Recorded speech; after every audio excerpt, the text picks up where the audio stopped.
1857 के विद्रोह के समय तात्या टोपे एक महान सेनापति के रूप में उभरे, जिन्होंने अंग्रेजों के खिलाफ संघर्ष किया। हालांकि इतिहास में उन्हें उतनी प्रसिद्धि नहीं मिली जितनी उन्हें मिलनी चाहिए थी। इस लेख में हम तात्या टोपे के जीवन और उनके संघर्ष को समझेंगे और यह देखेंगे कि कैसे उनका नेतृत्व 1857 की क्रांति में महत्वपूर्ण रहा। तात्या टोपे का जन्म 1814 में महाराष्ट्र के अहमदनगर जिले के येवला गांव में हुआ था। उनका वास्तविक नाम रामचंद्र राव था, लेकिन उनके छोटे भाई गंगाधर ने उन्हें तात्या कहना शुरू किया, जो बाद में उनके नाम के रूप में प्रसिद्ध हो गया।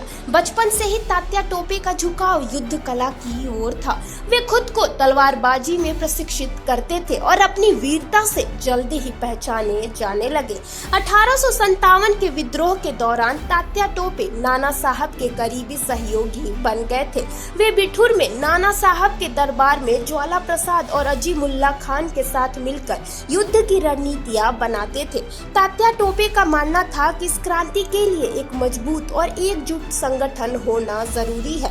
उनका मत था कि सभी सेनाओं को एक नेता के तहत लाकर अंग्रेजों का मुकाबला किया जाए। तात्या टोपे की रणनीति सिर्फ लड़ाई तक सीमित नहीं थी, बल्कि उन्होंने अपने संदेश को फैलाने के लिए मुख्य तरीके अपनाए। वे चपाती और लाल कलम का इस्तेमाल करते थे। एक गांव का चौकीदार किसी अन्य गांव में चपाती देता और वह चपाती गांव के लोगों के लिए क्रांति का संकेत बन जाती थी। यह एक चुपचाप प्रचार था जो पूरे देश में फैलने लगा।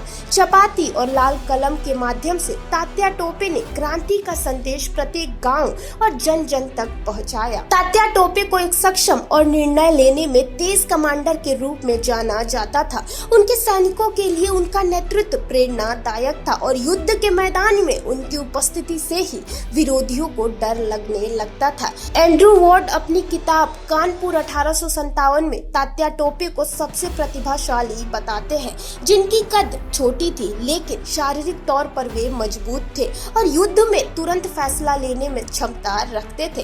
1857 की क्रांति में तात्या टोपे ने अंग्रेजों के खिलाफ कई महत्वपूर्ण लड़ाइयां लड़ी। उन्होंने यमुना नदी को पार किया और रास्ते में आने वाले बड़े शहरों पर कब्जा कर लिया। वे अपनी सेना के साथ लगातार गतिशील रहे और अंग्रेजों को हर मोर्चे पर चुनौती दी। हालांकि अंत में अंग्रेजों ने उन्हें पकड़ लिया और 1859 में उन्हें फांसी दे दी गई।